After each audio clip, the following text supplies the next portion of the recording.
hit record here, hit record on this. Okay. Mitakai Oyasin, which means all my relations. That's all of you, every single person. Mark's still here doing another conversation about how to fix America, how to fix what's ailing in America, which really is how to fix what's ailing in the world. Just got done a conversation with a friend of mine in Kuwait City, a Muslim woman, and now I am going to be speaking to a Polish man who is living in England right now. For the sharp-eyed among you, you'll realize that I'm in the same setting as the last conversation, even though these conversations, I'm sure I will post them at different days. Not quite sure how I'm doing that, but in the last conversation, I wore this shirt, but I had a white button-down shirt over it. So this time, my friend Nada said, Mark, let him see your shirt. So here you go. Here's the shirt. Here's my friend Adam. I am going to let him introduce himself to you, and then we will get into this. Adam, take it away. Hello. You know my name. Currently, I live in England. Maybe there will be a chance to explain why later on. And I am software developer, basically. Just to give you some kind of my background. It's more technical, but in free time, I also read about history, politics. So maybe I will present my point of view on certain things. So maybe Marco can still with, start with some questions. Well, the first question I have is, could you be conscientious of trying to speak up when you talk to me? Okay, I will just try. A little bit hard to hear you, but just a little bit.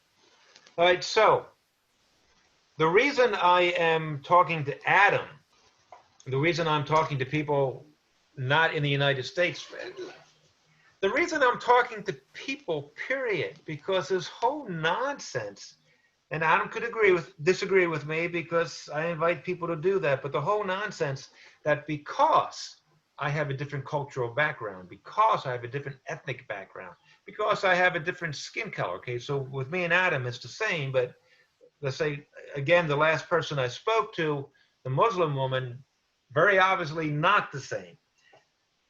The idea that I can talk to all these people when the narrative in America right now is you need to listen to a very vocal segment of the Black population. I shouldn't even be having these conversations, is what I'm saying, according to this narrative. And I'm saying that's nonsense. We have the same DNA. We are all ancestors. All of our ancestors are the same. They come from Africa. We all have the same genesis. We have, what, 99.6% of shared DNA? We're all people of color. We're all the same race. We're all the same family. So when there's a problem in my family, I turn to other family members. I turn to other friends. I turn to other people on this planet for advice and to work things out. So Adam has not been lately in America. Have you been to America before? No at all. Oh, there we go. He's been to England many times. He lives in England now. So his reaction, his opinion is going to be somewhat from a remove, but I mean, I know stuff happened in England too. I know that some statues were pulled down and thrown into the River Thames. So I know that this unrest has visited other areas of the world, England, Australia, some European countries, continental European countries. So what, very broad question, Adam, what is your take on all this? What would you say it is, how, let's say that I just got back from a space mission, right? And I had no idea what's going on here. Bring me up to speed, Adam. What's going on from your point of view? Shortly, it's not the best time to visit the Earth, go back. But now a bit more seriously.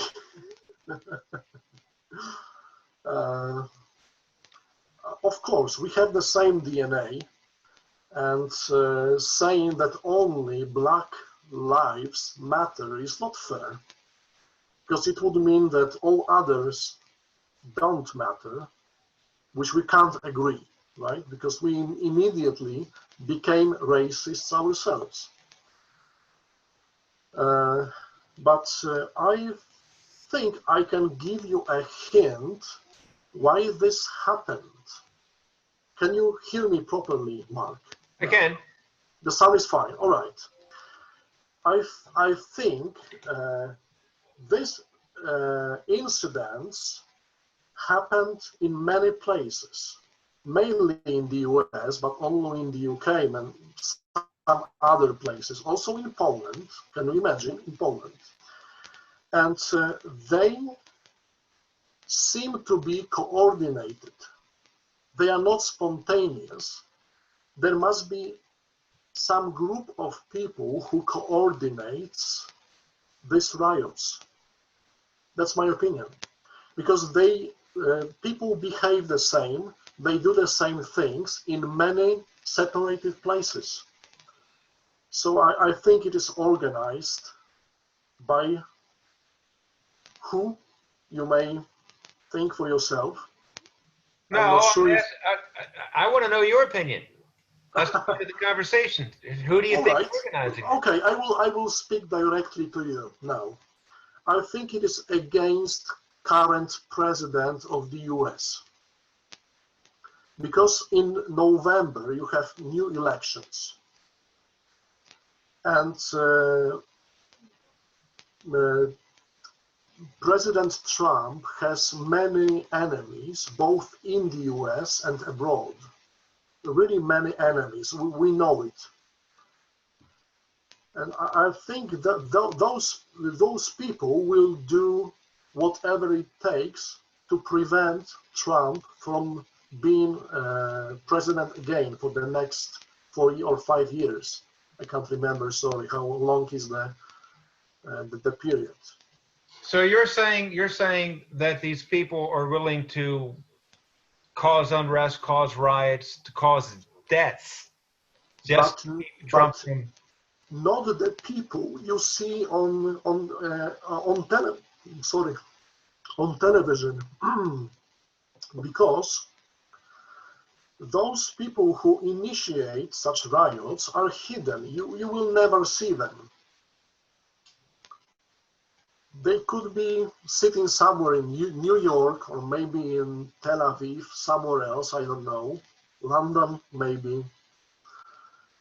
And the people you see on streets burning shops and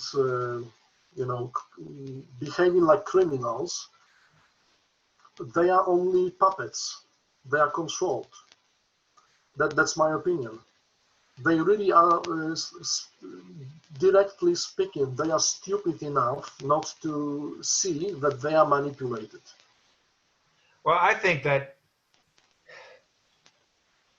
okay, so since we're speaking candidly, which is the whole point of these conversations, actually is the whole point of my life, I think a great many people who believe that they are the manipulators, who believe that they are totally cognizant of everything going on around them and nobody could ever lead them around by the nose, by a rope, by a noose. A lot of these people who think that they are not being manipulated are. Mm. A number of people have told me, because, you know, there were riots right here in Philadelphia where I live. And I spoke to a number of people who were either in the crowds of the riots, participating in some way, or had observed because it was in their neighborhoods. And a number of people told me that these shadowy people that are actually manipulating events and causing the riots, that they actually noticed them, that they saw them, that they saw a pattern of, like, say, for example, there's been a number of officers, police officers, caught on camera doing really nasty things to the rioters. But there were certain rioters who actually took it upon themselves to provoke the police Mm. by throwing things at them, by pushing them, by cursing them out, you know, viciously. And that apparently a lot of them kind of wore the same style of clothing, or wear the same hats. Some people said you would notice these people come out when the police would come out, and they would like all of a sudden appear from the crowds, egg the police on, and then once they accomplished what they wanted, they would disappear again into the crowds. Yeah, but those people you are talking about now, I think they are also used as a tool, because the people in real power are hidden very well. And I believe this might be the same people who caused the crisis in 2008. I'm sure you remember it. Yes. I think it's just the continuation of those incidents. Only now the tools are different, means are different, but also the goal is the same. I think it's the goal, shortly speaking, is to limit freedoms of American people. Why? To control Americans in a more easy way. That's the answer. But why? Why control Americans?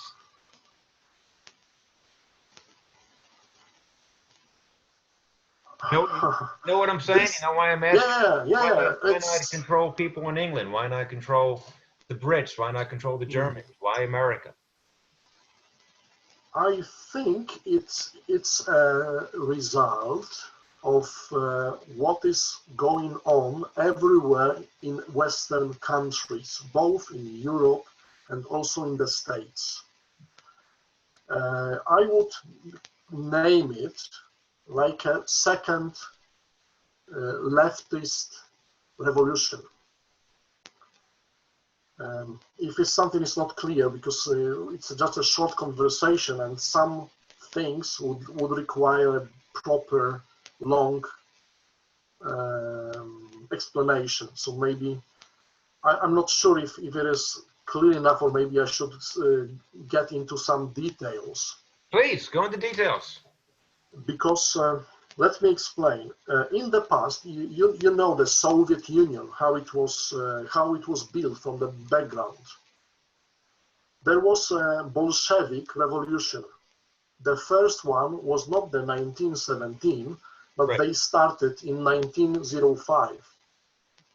But the first revolution failed. It was poorly organized. And the second or the third revolution in 1917 was successful. But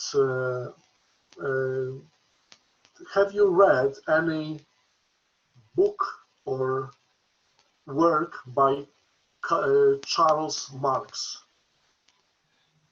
Not I don't know. not whole works. I've read excerpts, and I've read, of course, a lot of things written about him.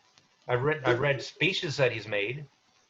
So, in general, if someone would like, of your listeners would like to have a clue about what Marx thought about taking over power in a country, it is enough to read a very short work which is called Communist Manifesto. Sure, I've read excerpts from that, yes. It was like 12, maybe 20 pages. You can find it easily online. Communist Manifesto. It was written in 1848, as far as I remember. And it is like a brief ideology of what he wanted to achieve. And he proposed that the power can be taken by the working class by three stages, three phases. The first was grab the property from the rich, just steal it. Second would be massive terror, so no one will oppose you. And the third was promote stupidity. Promote what? Stupidity. That's what I thought you said. Yeah, just stupid behavior, rudeness, lack of culture, like boorishness, all the things which were connected to the early communists, to Bolsheviks. Because Bolsheviks were very, very simple people. They came from farmlands, they had no education, they were illiterate. But they were told that in a group they can be powerful, they can take whatever they want. So this was the Bolshevik Revolution in the beginning of 20th century. But later on, Bolsheviks failed to cause this revolution in Western countries, like in Spain, in United Kingdom. And why it happened? Because working class in those countries I just named was much more aware and not that silly, a bit more educated. For example, in England, there were some attempts to cause the revolution, but they all failed. And what communists did, and I will explain in a moment. Now, in a moment, it will become clear why what is happening in America is closely connected to communism, because it may be a bit foggy now, but let me continue. After these incidents, communists, European communists, because they failed to promote the revolution in Western countries, they changed approach. There were two famous activists. One was named, let me recall, gosh, I forgot his name. I think Alfredo Spinelli. He was Italian. He was the first one. He wanted to liquidate nations, because he thought that nations are the cause of all evil. And the second was, I'm sorry, the cause of all of evil and wars in Europe. Okay. Like the First and the Second World Wars. And the second, let me recall. Sorry, I forgot the name. He was another Italian communist who invented another way to do the revolution. Instead of the Bolshevik way, so grabbing property, he proposed, it was in, I think, 1949, just after the Second World War. He proposed that at first stage, they should take over European institutions. Go to, instead of fighting with guns and Molotov cocktails and so on, he proposed that they should take positions in police, government, politics, and so on. And it started in Western Europe. The result of it, you can see now in European Union, which is governed from Brussels, like formerly the Soviet Union was governed from Moscow. And if you read the curriculum vitae of most of the leaders of European Union, you will see that they come from communist parties or communist families. I would give you many examples of this, but I don't remember it just now. So please, maybe some other time. But you can easily find it on Wikipedia, for example. So what we see in Europe and also in the States is a continuation of the Marxist revolution. That's why there are some organizations also in the United States which fight people like Donald Trump. Because he is independent, it's not easy to bribe him because he's rich. So you cannot just propose some amount of money in Cayman Islands in a bank to bribe him. He would not go for it. That's why people like him are enemies of the continued revolution. So coming back to the current incidents in States, I think they are targeted against Donald Trump, and they are controlled by people who would like to make America more socialist, maybe not communist, because it's extreme, but extend the role of socialism as a concept, as a system in United States. I think that's what's behind it. I would like to say you're wrong. I would like to argue with you. I would like to refute you on numerous points, but I would like to be wrong. I would like to be called, an amateur and advocate of conspiracy theories, but I'm afraid too many hard arguments support this. I'm afraid, and I can see. What do you call this? Yeah? I'm not calling this. What you just said, I'm not calling it conspiracy theory, because usually when you, at least in the public zeitgeist, the whole idea of a conspiracy theory is something that has been, quote, discredited, that is championed by a small group of people, that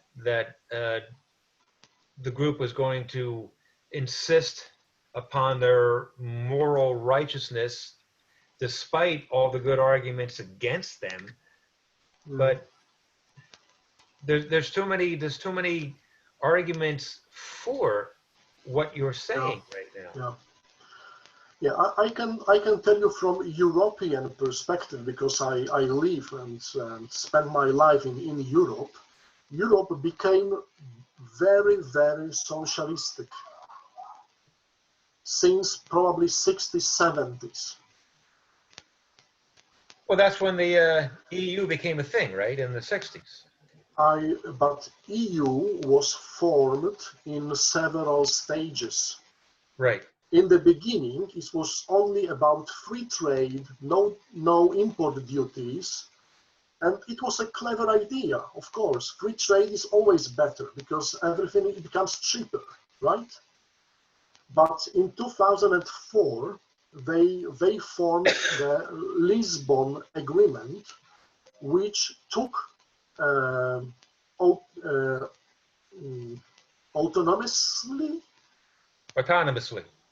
from the countries. So since 2004, countries in European Union are not autonomous. Please correct me, Autonomous. Mark. Right. Autonomous. Yeah. Autonomous. You heard him. Yeah. No big deal.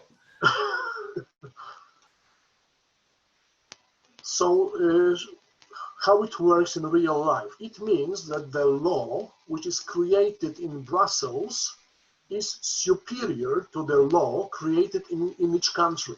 Right.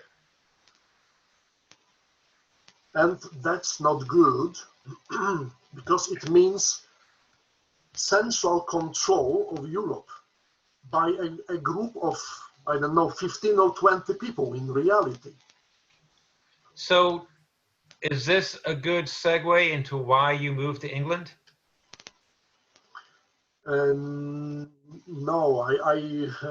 not really. It was much more complicated. Okay. But I am glad that UK is currently leaving the EU because I think that European Union will not survive in the current form. It cannot.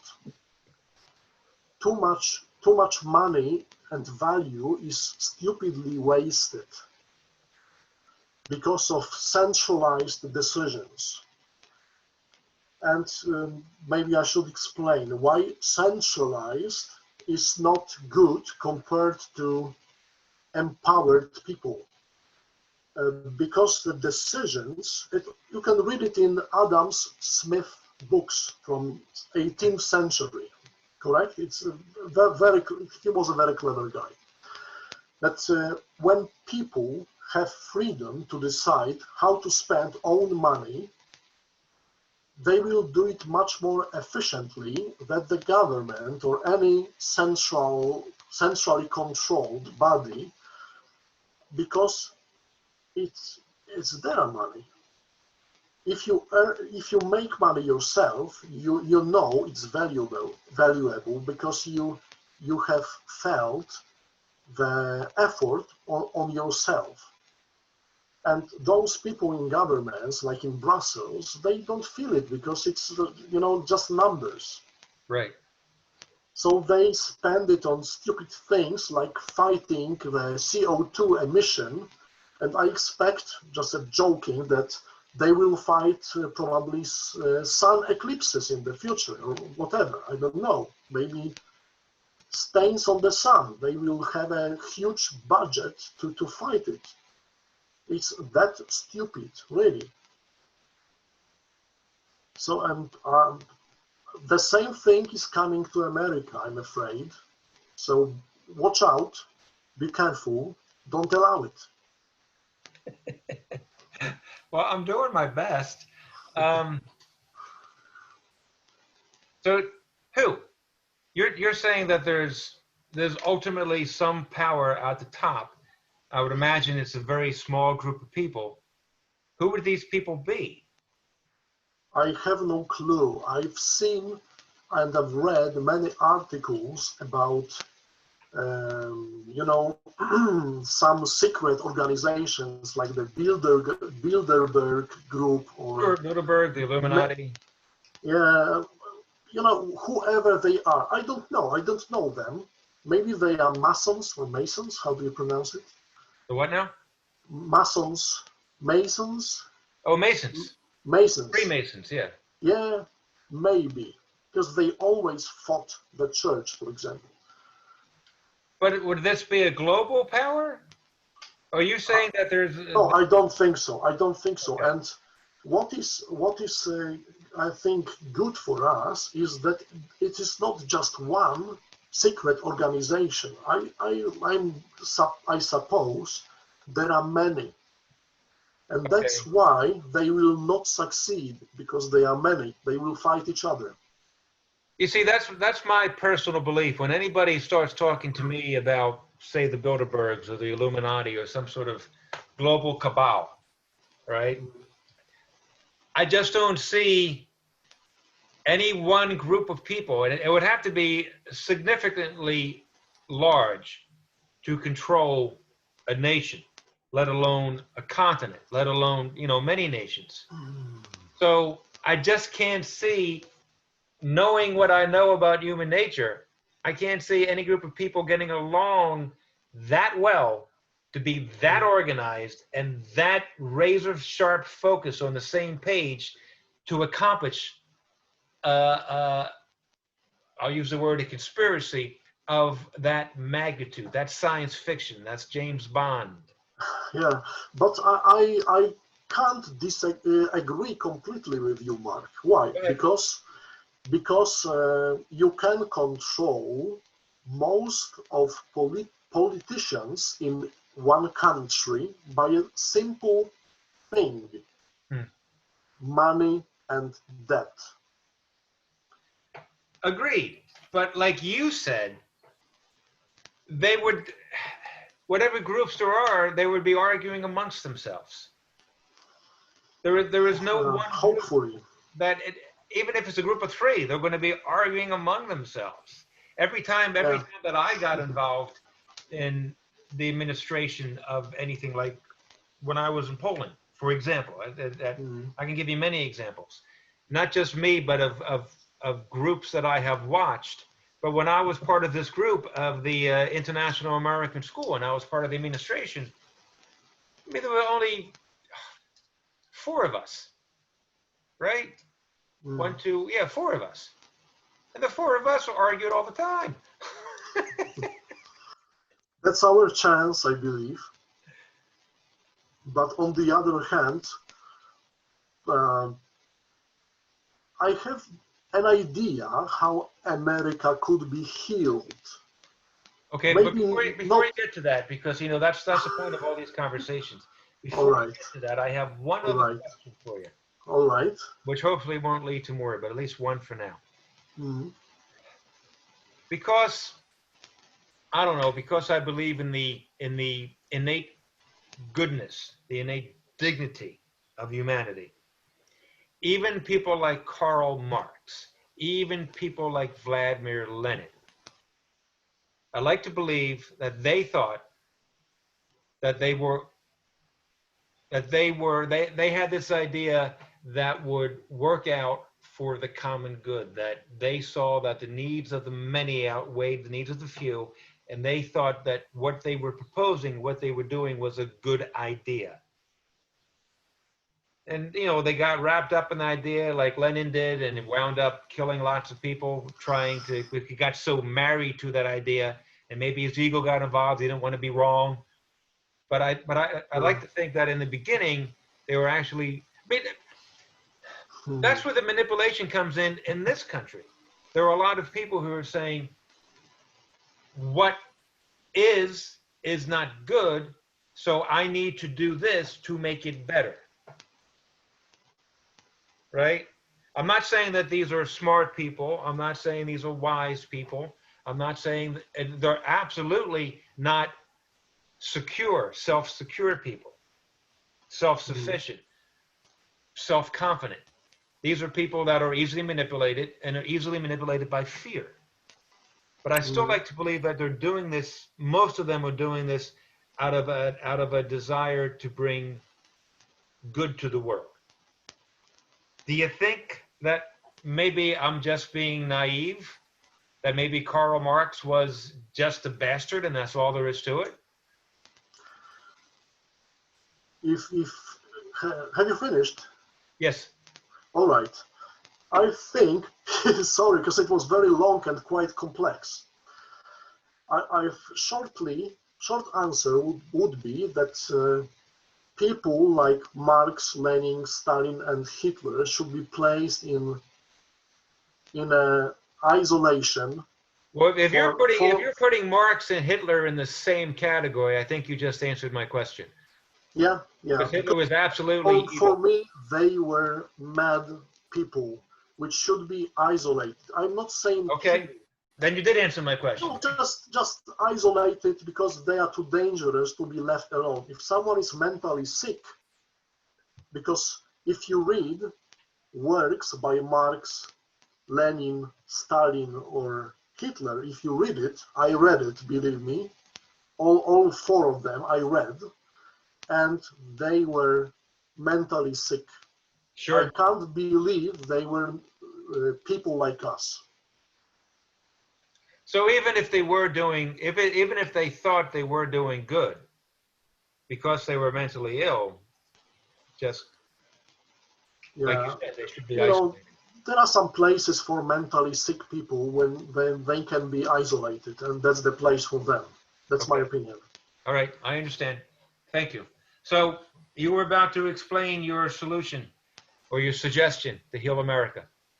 Yeah, I will tell you there are two ways. Two ways. One way is presented in this film. Idiocracy? How do you even say that? It's Idiocracy? Ameri- Idiocracy. it's an American film Okay. from 2006. If you haven't seen it, I recommend you see it. Okay. Maybe even a couple of times to understand it properly. It seems to be a stupid comedy, but it's not. The film presents what America can become in the future if you don't change your methods, approach, your way of living. Okay. It's film about the complete degradation of American society. So I recommend you see it, you watch it. It's not long, like just a bit 1 hour, All over right. 1 hour. I will do it. So that was the bad way of development of your country. The other way would be go back to your roots, to what is manifested by Statue of Liberty, by the laws which you had in 19th century, when the law was much more simple, easier to understand, to implement, and go back to your roots. What made America great in the past would make America great again. I am sure about it because it's fundamental. It's just like basement of a building. Well, one of the things that has long bothered me about the growing, I guess I should call it the social justice movement, right? There is, social justice is a false combination of Well, two words. that's Do you why agree? I'm Do you struggling agree? with this. Yeah. But Because that what is social justice? Is it different from ordinary justice? yeah, I agree. I agree. I absolutely So agree. it's one of the ways that leftists fight today. Oh, They I want know to that. they want to It's like every they day I got, they want to change the language we speak. You yeah, see? it's like every day I'm looking up a new term. Exactly. Yesterday I was Don't reading that, accept it's completely false idea. There is nothing like social, you know, justice. What is social justice? justice If is it justice, period. exactly justice is justice. If you add something, it means it's something different than justice, right? It's just like So in the it's 90s, probably wrong. in the 90s, in America, we started talking about hate crimes. And I was thinking, well, aren't all crimes hate-based? What is What's a this? hate crime? I don't know. Well, Like the idea is if you are hating on, if you're being bigoted, if you're saying there's a certain group for, as a broad example, a broad brush example, I'm going to attack that person over there because that person has black skin. That's a hate crime. To me, it's a crime, of right? course, it's like attacking someone because he has blue eyes.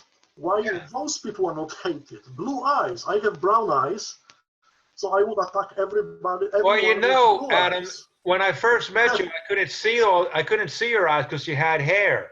But now I can see your eyes just perfectly fine, thank you. All right, thank you. What I was going to say is, it was hate against me. yes. So what I was going to say is that I've long been. You are a terrorist. I am. I've long been a critic of anything, the idea that anything that happens, say, like before, it used to be like before the Civil War, and then it was before World War II, then it was before the Civil Rights, uh, Brown versus Board of Education in 1954, and the Civil Rights Acts of the 1960s. And now it's like, I don't know, before Barack Obama, anything that happened in America, even if it was good, must be inherently bad because at that time, racism ruled the world, ruled America. So therefore, guilt by association. If you have any idea from back in that time, it was wrong, man, because obviously you're a racist. And I've been a critic of that particular train of thought ever since I started noticing it back in the 90s. But well, there are many stupid ideas in the world. What's that? Many stupid ideas in the world, and we should just don't accept them. Simply. Okay, so what are some of the what are these root American laws and values that we should be getting back to? I would say personal freedom, capitalism and free market, and what Bible teaches us. Values. There are values, exactly. Values. Traditional values. Every single person I've spoken to in this conversation, we've all said the same thing. It comes down to values. Because it's correct. If you have proper basis for your thinking, you will not listen to this new concepts which are supposed to wash our brains, like this social justice, whatever. That's it. We shouldn't accept it, and I see it everywhere. Even during the pandemic, or so-called pandemic of coronavirus, you see. Look at the numbers. This pandemic is not more dangerous than a flu, an ordinary flu. If you see how many people die every year from ordinary flu, which by the way mutates 2-3 times a year. That's what viruses do. Viruses mutate. Exactly. So do we. Why to do adapting to it and adapting to fight it, we mutate as well. Yeah, some people die because they are weak or they were, close to dying. And anyhow, I feel sorry for them, but that's life. But locking up whole economy because of another flu is silly. There must be some plan, like a big plan behind, which we probably don't see yet. I've been hearing a lot of that too. Yeah. So let's be careful about like compulsory injections, vaccinations, because they are probably coming. If not this year, so maybe in a couple of years, I don't know. And such. Well, I'm not going down that route because I live in a very populous area. I have absolutely no doubt that every single one of us has been exposed to COVID numerous times. I have not got it. And I do not believe I spread it to anyone because the people that I hang around with, like my mom, who's very immunocompromised, has not got it. So in other words, I'm saying, I don't need the vaccine. I don't want it. But you know what may happen? That governments may try to force us to take the vaccine, because if you don't take it, you will not be allowed to travel or to work and so on. You will be deprived of some civil freedoms. And I already read an article about something like a vaccination passport, like an international document, which is a proof that you were vaccinated for several diseases like COVID-19. And the next step would be a chip in our body, which contains the same information. And another step would be, I don't know, this thing. So what's the Yeah. connection to that and the social unrest we're having?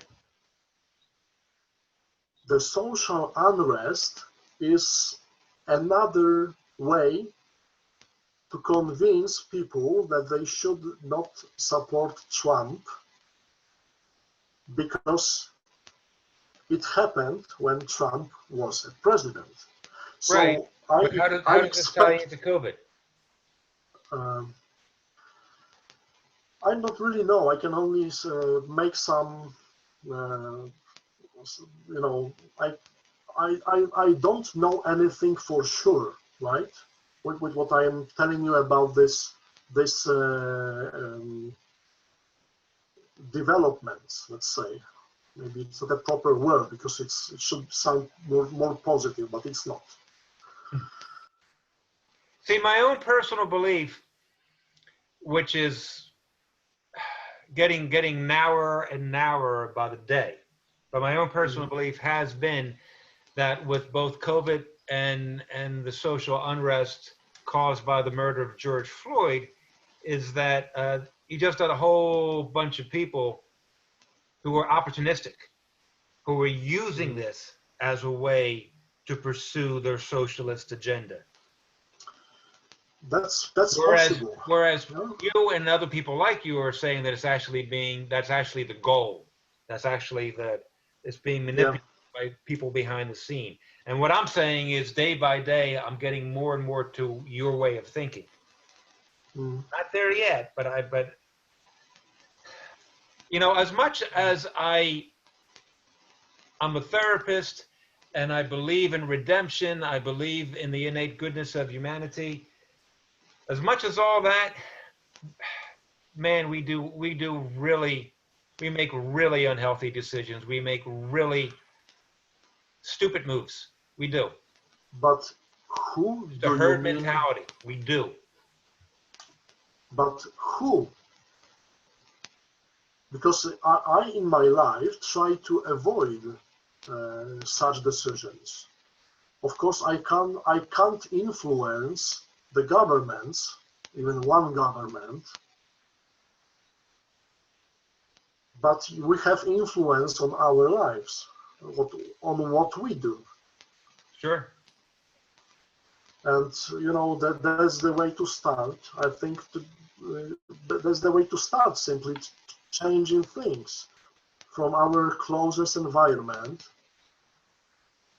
and talk to people and spread this information, because you know, for some people what we are telling about may seem be silly, crazy, whatever, not worth of listening. But I would rather turn off television, because they are brainwashers, one of the biggest brainwashers in the country, and start to read more, especially from independent sources. There is a plenty of it in internet, and that's the way of how to avoid being manipulated. One more argument I can tell you, it's about your inflation, you know, the money inflation which you have in America. The real inflation is much higher than you are officially told.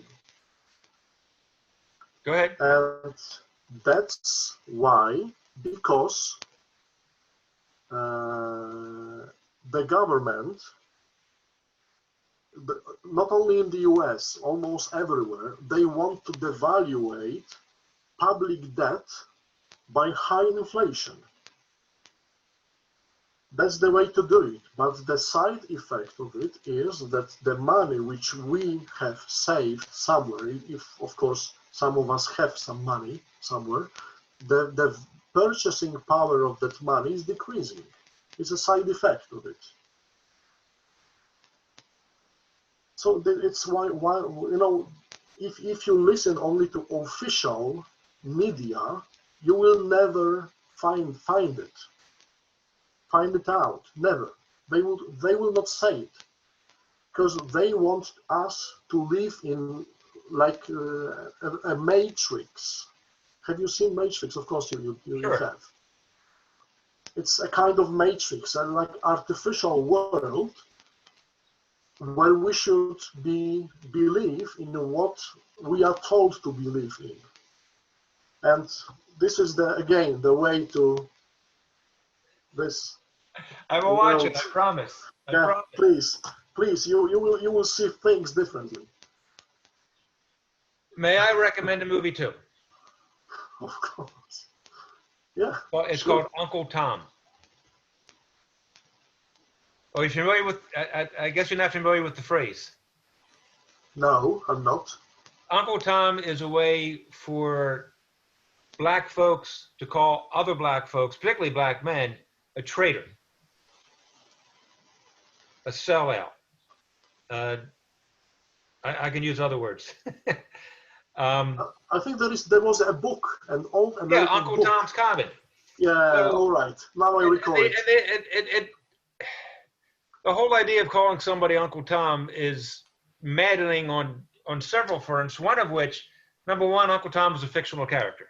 Okay, you're calling somebody a character out of a book, whatever.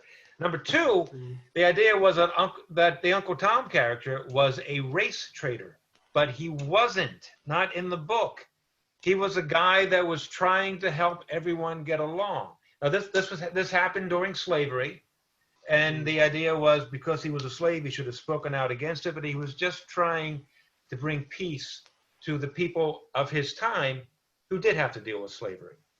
All right. So I don't see him as a bad character. So people will say Uncle Tom as a slur against other blacks. But Uncle Tom it was put together by a man named Larry Elder. Elder. He is a black libertarian. He's around our age, and he's magnificent. The way that he couches, he never comes across as angry or not outraged. He just knows facts. He's very charismatic, and he presents his arguments so well. He has a weekly YouTube channel. And just put out this movie. It's a documentary where he's talking to, I don't know, maybe 20 other black libertarians and conservatives. And it's a very hopeful movie because it shows that there are quite a few black Americans who do not swallow this line, do not believe this narrative, who are actively engaged in pushing back against it. And these are all people who are successes in their personal lives and in their businesses. It's a very hopeful movie. So I highly recommend it. All right. Yeah, but you can't rent it. You have to buy it. It's $20 bucks. As you can see, I buy movies. I don't steal them from the net. Well, I'm just going to tell you, it's $20 to buy eternal streaming rights to it. But if you put the promotional code Tom, you get $4 off. Oh, nice. So there you go. For you and for the audience. All right. I think we talked about a great many things. I think it's been a very illuminating conversation. Adam, we have been trying to do this for a while, and I'm glad it finally happened. Thank you. All right, you're welcome. Thank you too. So what I'm going to do is I'm going to sign off, but don't you get off because I want to keep talking to you afterwards. So when I sign off, I always say peace. All right. 4 fingers. Yeah. And keep well. I will put my glasses on so I know what I'm doing. Goodbye, everybody. Bye.